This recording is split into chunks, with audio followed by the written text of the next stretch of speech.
sister's a therapist and I tell jokes. We both want to help all kinds of folks.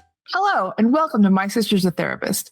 My name's Virginia Jones. I'm a stand-up comedian, and my sister Laura is a therapist. Yes, I'm Laura Ryan, and I'm a licensed marriage and family therapist. And this is a podcast where a comedian and a therapist who are sisters talk about what's on their minds, pop culture, psychology, therapy, and whatever else people are going to email us, right? Absolutely. So, Laura, what's our topic this week? I called it marriage in reference to The Princess Bride. You were saying, can you give me that direct quote? Marriage. It's what? Marriage is what brings us together today. Yes. So the main topic is marriage. Is it worth it for women? Great question. And I think there's a lot of ideas about it. So we're going to open up with a very popular TikTok by Jenna Elfman. Jenna Elfman's marriage hack. Have you seen this TikTok? Oh, yeah. This is amazing. So she's sitting down with her husband and she's explaining how she has solved communication with him. Like she's just fixed it. It was for all the wives. It was all the wives, not just her. And so the marriage hack is this. She says, whenever he calls me, I just think to myself, this is all about him. Don't try to interject or add, put your 2 cents in. Just listen to it as if it's all about him and it's going to be this smooth and easy transaction. And she's laughing about it. And he's really bummed out. He's devastated because I don't think he knew that that was what was happening. Doing it. And yet she's just spitting facts. She's like, look, I've been doing this and it's made our communication better. And he was like, really? Because I guess he thought that they were having a 50-50 interaction, but they never have been. And she was experiencing that, if she did try to talk about her thoughts, it just was. She said, if I want to share a detail from my day, that's just wasting his time. So yeah, when he's talking, remember, it's all about him. I don't know. Watching that it made me sad because I think she's such a smart, funny, accomplished person. And she's smiling as if this is like a funny take on marriage. But I really feel like it just kind of proves my idea that there's this wild disparity in partnership. And even he is uncomfortable with that. I'm sure that he thinks of himself as a feminist. He wouldn't have married Jenna Elfman if he didn't think of himself as a feminist. Yeah. But just because she's a feminist doesn't mean that she's worth listening to. There's another genre of, there's TikToks made out of it, but it's the genre of on late night, they will go interview a couple on the street. Right. And the trope is, and I'm sure that occasionally they run into a man who knows something about his family, but they don't include those clips. Yes. They don't include those because what you see is a man who's been married to a woman for 12 years, doesn't know her middle name, doesn't know her favorite flavor, doesn't know anything about her except for that she's attractive. That he finds her attractive. At one point, she was attractive enough to marry. Right. And that's sad and funny, but the core of it is the same as Jenna Elfman's husband is experiencing. Why would he listen to a woman? Right. Why is a woman's opinion more interesting than mine? Right. If you ask that same man, I think anything about the Marvel universe, he'll be able to tell you. But when a man who is married, he doesn't know anything about his family or his wife. And I've watched, I don't know, it's almost like some kind of masochism. I've watched these videos multiple times. You can see just the deadness of these women's eyes when they arrive at the conclusion that their husband not only doesn't know what their middle name is, but also doesn't know, what their hobbies are. I mean, I remember there was a lady he said, well, the question was, what is your wife's favorite meal? And he says, oh, that's a tough one. And she said, no, it's not. She had pizza and a beer on her forearm. Yeah. You see this every day, dude. It's not that hard. You think he does? Does he? I don't know. So I guess spoiler alert, I don't think marriage is really probably worth it. Speaking of just the topic of getting talked over, when I used to hang out with men in comedy, I would get talked over so much. And I remember one time I was telling a story and it was really messed up. It was completely messed up. And then a comic named Kyle Harbert kept trying to interrupt with something. And I finally had to say, Kyle, I don't know what it is you want to talk about, but I can guarantee you it is not as interesting and up as my story. So I need you to shut up. And I was right, because my story was about someone being forced to hold the corpse of a baby with stitches in the back of its head. So like, there's no beating that. But this has been my experience. Like, it doesn't matter what. Is that a story that beats other stories? I mean, there's nothing more weird. I guess it depends on what the aim is. Right. I mean, he wanted to tell a story about, like, I don't know, he had a smoking pot in a public toilet in the bathroom. Yeah. I just felt confident that my thing was more interesting. Right. But yeah, you have to scream to make yourself heard. Right. So let's speak about women throughout the ages. You have a bit about this. So the history of marriage, like, why did we start doing it? What is it about? And I think when we look back on, I think marriage was a better deal for women in previous generations because they had no opportunities. So I believe you have a joke about this topic. Right. So in the joke, I say, like, the core reason of feminism is just so you don't have to become a prostitute. An unmarried woman doesn't have to become a prostitute when her dad dies. And that's because, like, before the Seneca Falls, great feminist meeting in like 1912, women literally could not earn money. Right. If you had a job, if you were doing any kind of work, if you were living in your father's house, the money went to your dad. Right. And if you were married, the money went to your husband. Like, there was no place for a single woman unattached to a man to make a living. Right. She literally couldn't exist. So getting married was her only way to survive. Right. And so that's a pretty good deal for women. I remember reading about women in medieval times where they had started learning.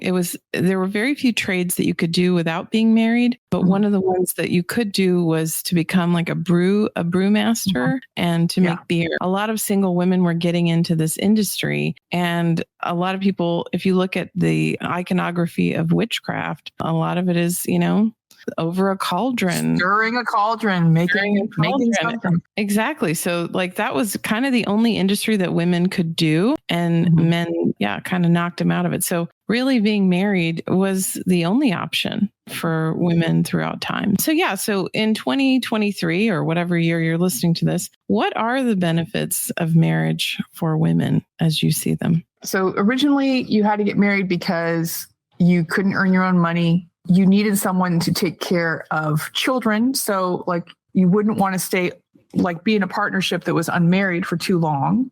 Right. Because those children would then be illegitimate. Right. Like, their legitimacy would be questioned. Right. And as recently as the 60s, you couldn't have a credit line. Like, you couldn't own property on your own with your own name on it. Yeah.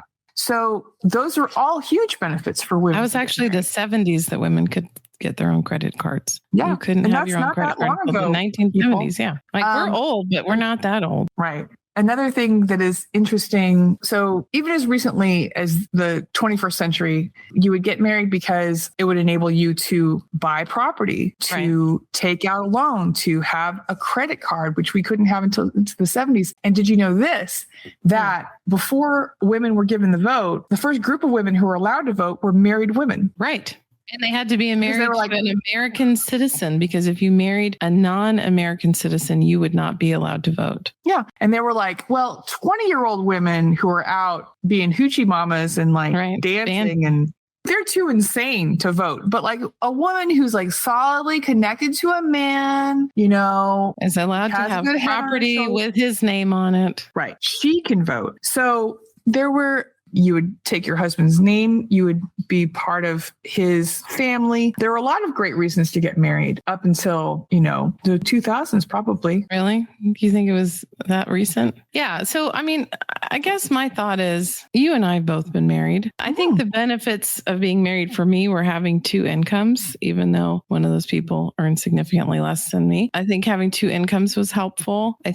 I know socially, like, I've noticed the most. being a single person is that you really get socially ostracized if you're not married. So, I'll have really good friends that I care about and see on a regular basis, and they'll come back from a weekend and go, oh, yeah, we just went on a trip with a couple of other couples, right? Well, and let's dig into that a little bit. Like our first episode, I think, was about the friend zone. Like the difficulty of a single woman socializing with a married woman cuts both ways, right? Because on the one hand, like, why would a single woman want to hang out with a married couple? But on the other hand, the married woman kind of doesn't trust the woman around her friend. She's like, well, she can't just be friends with my husband. Right. She wants to see his peen. So, and what I've noticed as a woman who is not married anymore, I think that's also problematic, right? Because I'll say, well, you shouldn't put up with that because I'm not putting up with that.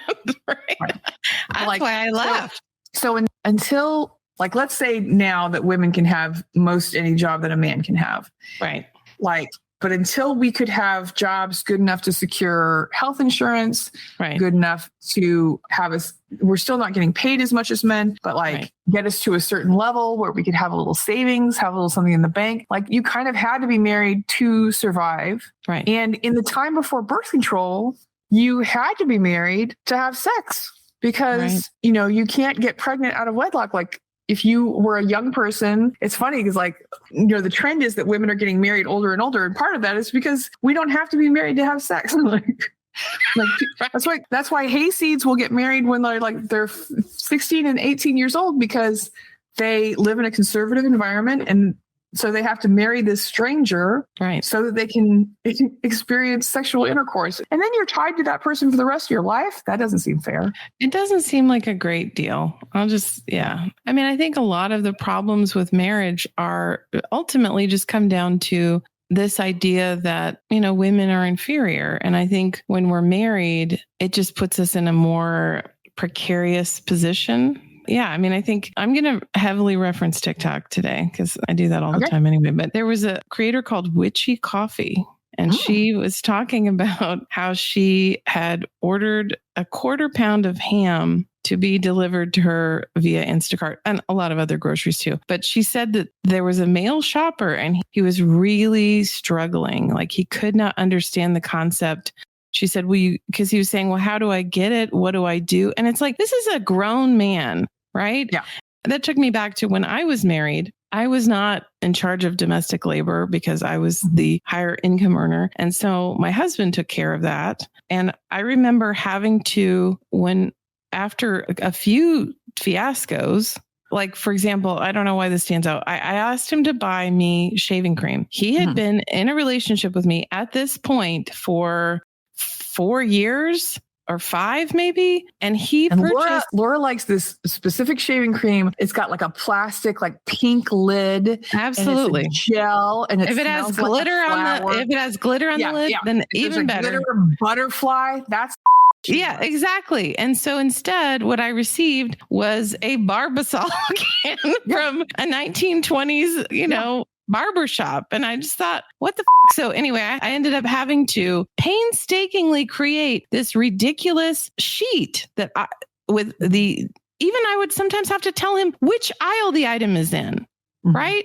And so I guess for me, what I thought going into marriage was that the two of us were going to be in this game supporting each other and helping each other. But in fact, I have to do 80% of the heavy lifting and you get to do 20. So yes. Speak to that idea. So how was it for you kind of trying to navigate the marriage, and was it a benefit? So I was in a similar situation. My spouse worked very part-time in a record shop and I worked full-time. And so I kind of expected him to do more domestic stuff. And he did cook dinner every night, but everything else was, kind of a disaster. And I would ask him to do things. I remember having a conversation about mowing the lawn. And he said, well, there's no reason I should mow the lawn. Like, you can do it just as easily. I'm like, let me tell you, when I see women outside mowing their lawn, I think, what happened to their husband? This is one of the only benefits that I have. Why do you think that chores are divided by gender?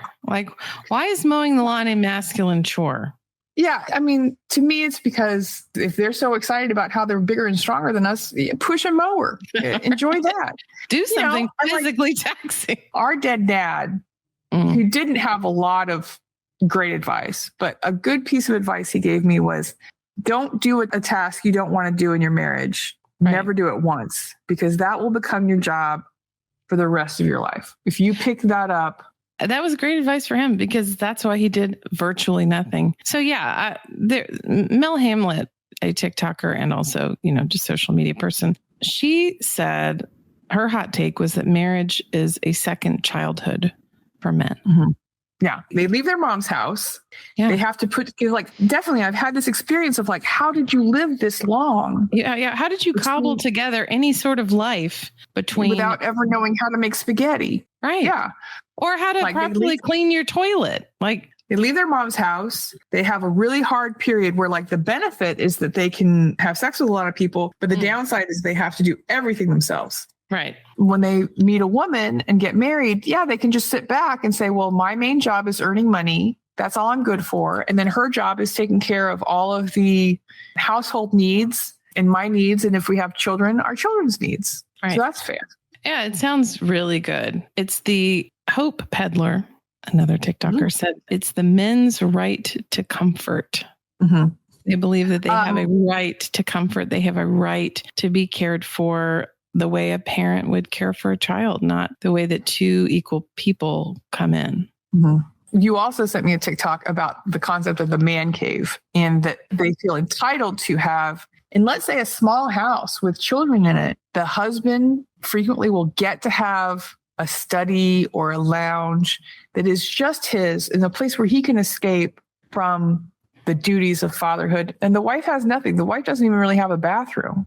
Right. Laura Danger talks about that a lot. She talks a lot about how, being married to a man shouldn't mean, and I guess, I don't know, it's scary because I feel like, again, not all men, there are some exceptional men, I think, in the world. 5. But the rest of them are lost in the sauce of the patriarchy, as another TikToker whose name is Consciously. Okay. He always talks about getting lost in the sauce of the patriarchy. So I have been breastfed from birth this idea that women are here to serve me. And when I get one locked down, then that means indefinitely throughout time, she's just going to be there to do all my bidding. I had a strange experience when I was in college. I lived in a house with 4 dudes, and it seemed very late in the game for this kind of thing, but a door-to-door salesman came to our house. And he had a You are very, very old, let's be honest. I'm 100. So he was this before or after the milkman had dropped off the bottles? And he had a solution that was like a stain remover. And I said, I don't really need that.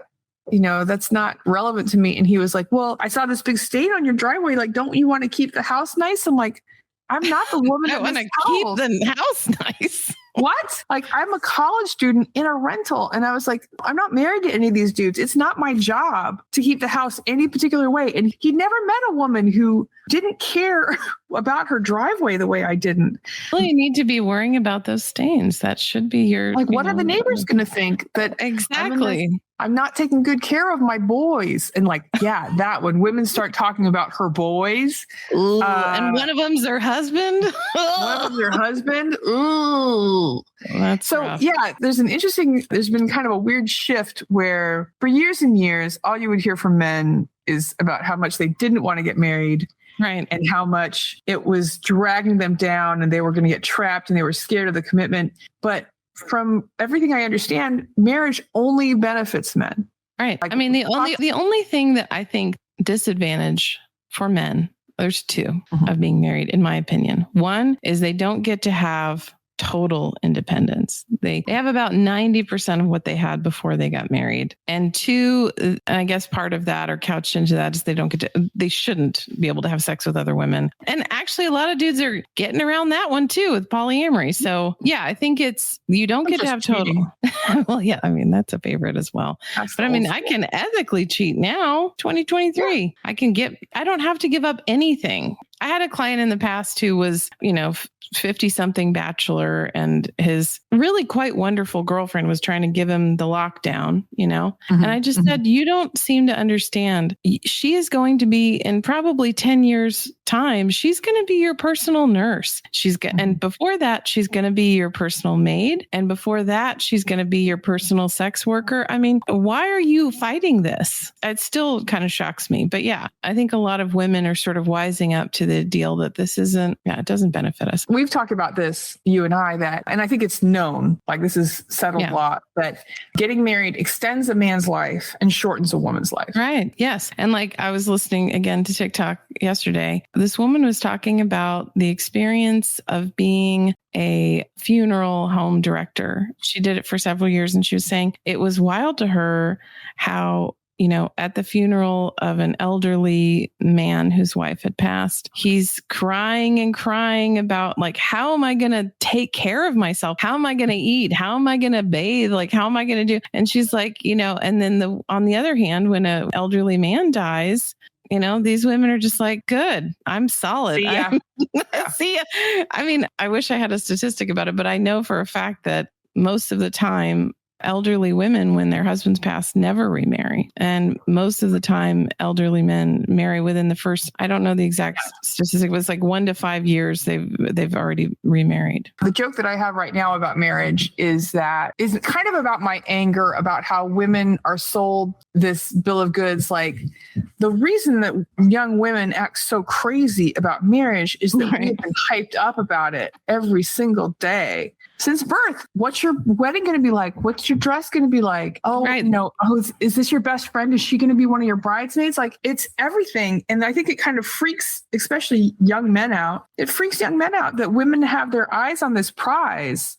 Well, they also have this all planned out way ahead of time. There's a vision for the day itself and what their life is going to look like. So we're told a series of lies. And one of them is that your life after the wedding is going to be different and your relationship is going to change in some way. It's going to become magical, and it's going to become like almost like a spiritual unity when you're married. Your partner will become a different person on the other side of the ring going on the finger. And also we think that, even though I don't think any of us intellectually think, most women think that marriage means they are going to be rescued by a man who's going to change their life. Like I think most of us have some. I think consciously, most of us know that this is just a regular person.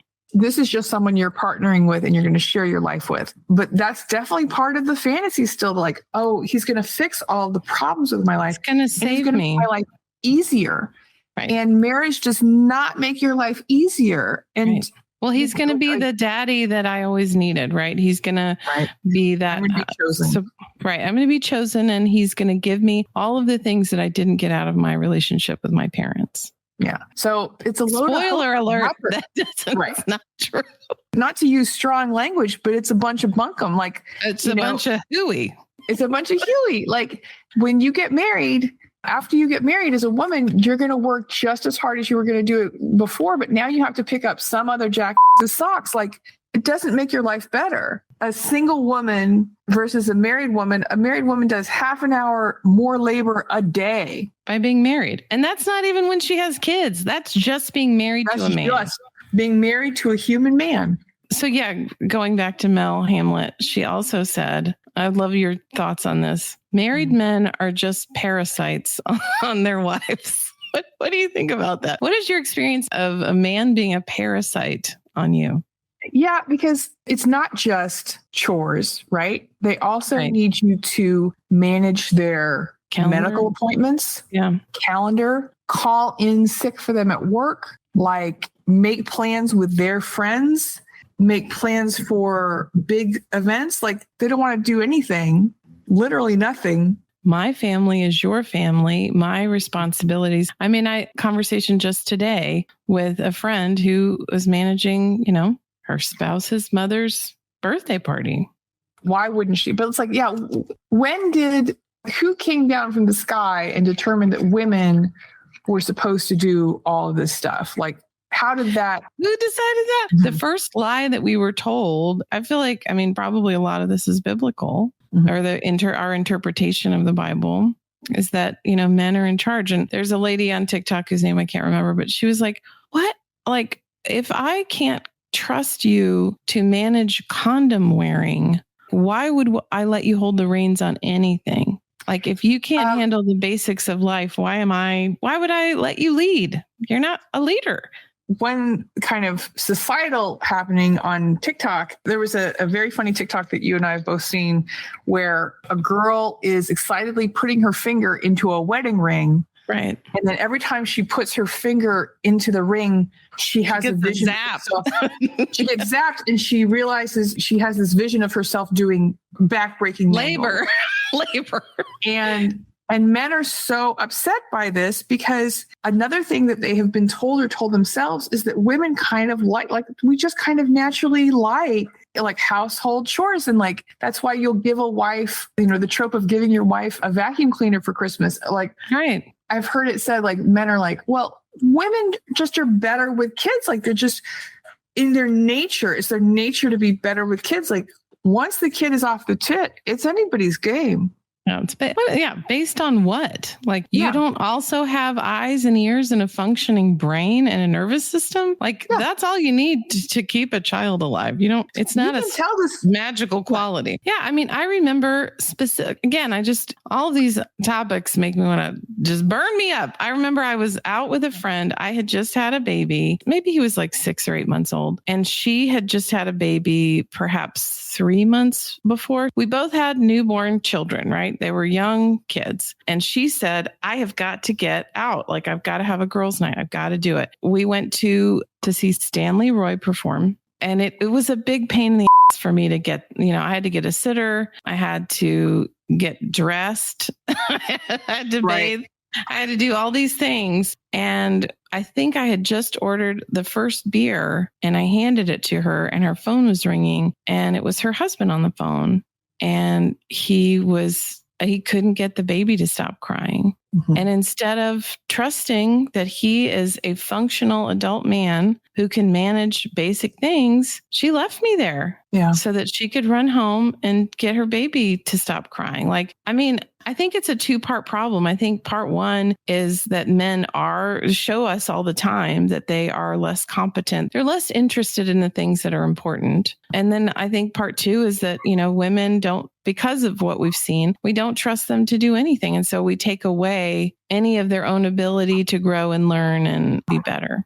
So building on that, so men have shown us that they can't handle things, they're incompetent, that being married to them is going to involve a lot of work for us. And also we have to work. Like if, the men who want like a 50s style housewife, right? If the exchange is I'm going to be the domestic labor and you go out in the world, right? That's a fair exchange. But the exchange we're having now, where I need to make a good income and be responsible for every chore that happens in the house. Right. That is not fair. I saw another funny TikTok about an Arab woman, and she's very beautiful, and she's on a date with an American man. And she was like, so in my culture, I won't work. You'll need to provide for me. I just don't work outside the house, and that's just how we do it. And he was like, oh, well, American women work and do the chores. And she's like, you're going to want to talk to American women because that's not how we do it. But the reason he's there is because no American woman wants him. He's telling them the same thing. He's saying you have to handle everything. And I think that's the thing. I think most women with opportunities are no longer allowing for this lifestyle. I think a lot of women will do it for a while, but they grow tired. That is why 70% of divorce is initiated by women.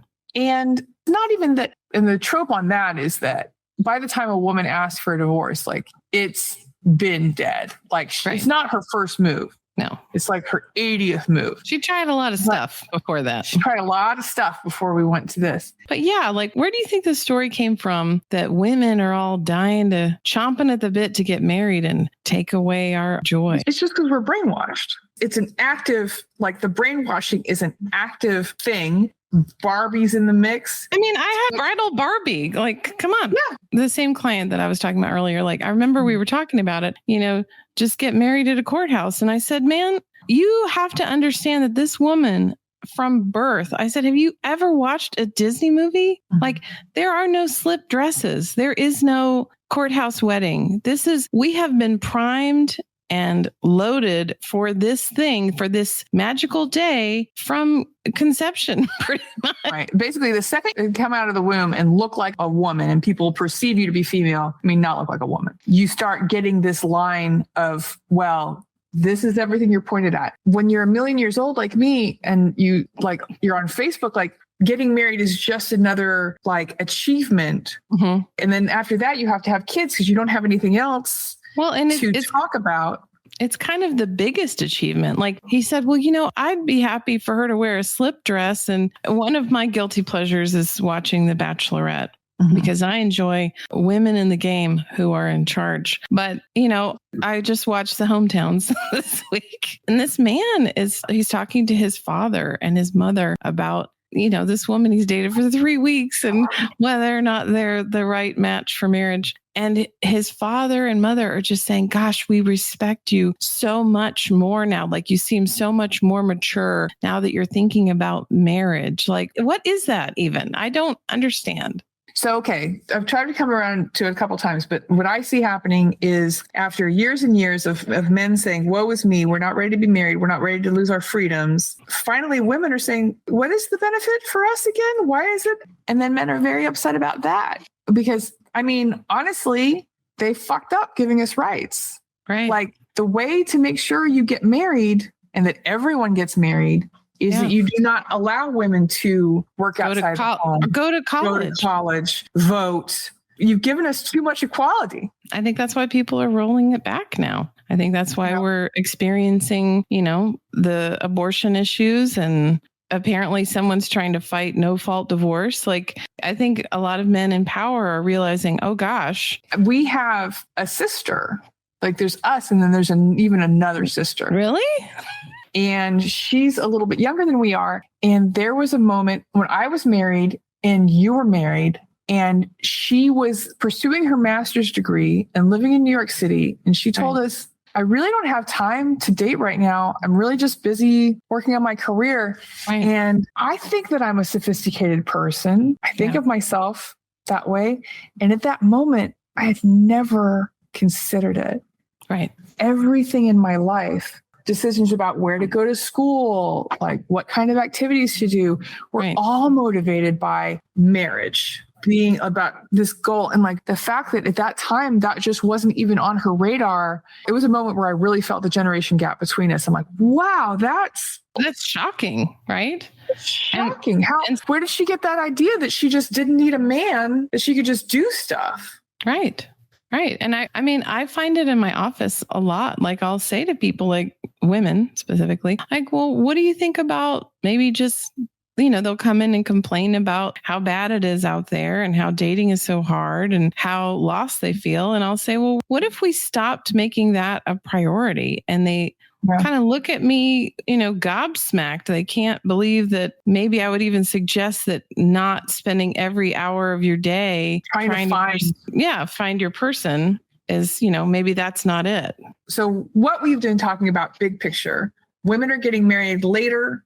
Women are initiating divorce more frequently. Is marriage a benefit to women at all? Like, why are we still pursuing marriage and I'm not saying that if you meet a wonderful man, you shouldn't make the decision to spend your life with them. But why is it job one? The weirdest thing about, and it seems very simple, like so many things that I realize in hindsight, the weirdest thing about being married to me and why I won't do it again is that when you're getting married, someone has to go to the courthouse and file. And then in the blur of the wedding day, between the cake cutting and the bouquet throwing, sometime the bride and groom have to go in a room and sign a book and their witness. And it's this funny little piece of paper like, oh, there's our little legal thing. Right. Forget about it. Small detail. It's not the focus. And then when you want to get divorced, even in a no-fault divorce, you have to pay the state money. Yeah. So that you don't have to be married anymore. And that's what I was really like that is horseshit. Right. Yeah. Well, James Sexton, the lawyer, put it well when he said, he's a divorce lawyer. He was saying that we have prehistoric brains that are entering into a medieval contract in, the modern world. The concept of marriage as I understand it, was not because love lasts, but because love doesn't last. And you Right. still have property and you still have children. Right. But also in medieval times, you were going to live to what, 40? Maybe. Like, I mean, you were, 40 is elderly. I think it was more like, yeah, when you were 30. when you were 35, you were the wise man of the village because you've seen all this. Well, and like, your wife probably died after the first pregnancy. So Right. no big Yeah, deal. women die in childbirth, like no big deal. Yeah, marriage is not built for people who are living into their 80s and 90s and beyond. Like, Right. And I guess my thought is, okay, so if we are going to enter into these legally binding contracts, then we need to revise a lot of it. I mean, I think if you decided to be a stay-at-home mom, being married is probably in your best interests, because then you'll be entitled to 50% of everything when it's over, depending on where you live, I guess. But yeah, I mean, I think there are some benefits, but I think in order for marriage to be useful to women, men are going to have to really do some internal work to break apart these misogynistic, sexist assumptions and beliefs, core values, core beliefs. Because I really feel like a lot of the things that we're talking about are absolutely unconscious. I don't think any man is thinking, oh, well, the woman belongs in the kitchen. But like everything you're doing on a daily basis is showing us that. So men, if you want to keep getting married, you got to step it up. Go to therapy, man. Let's see some big improvements. This remains the least popular opinions of any podcast. We're really these are going to be the most offensive opinions. We're doing hot takes. We're spitting it. But thank you for joining us. Laura, where can people find you online should they wish to do so? They can find me on my website, lauraryan.org, or they can also find me on my TikTok. I am Laura Ryan. And Virginia, where can you be found on the social medias and the web? You can find me at Badinia, Badinia, and that is my website. That is my Insta. That is my TikTok. That is my Alpha and Omega. That is my everything. And if you have a question or a topic you'd like us to talk about, we would love for you to email it to us at hello@mysistersatherapist.com. We'd love to do listener topics on a future episode. Thank you so much for listening. Please have a great one. Rate, subscribe, tell a friend, tell an enemy. Tell a frenemy. Tell a man. Tell a man. Why not? If you want to really make him angry. Thank you for listening to My Sister's a Therapist. Just she is. Yeah. Have a great day.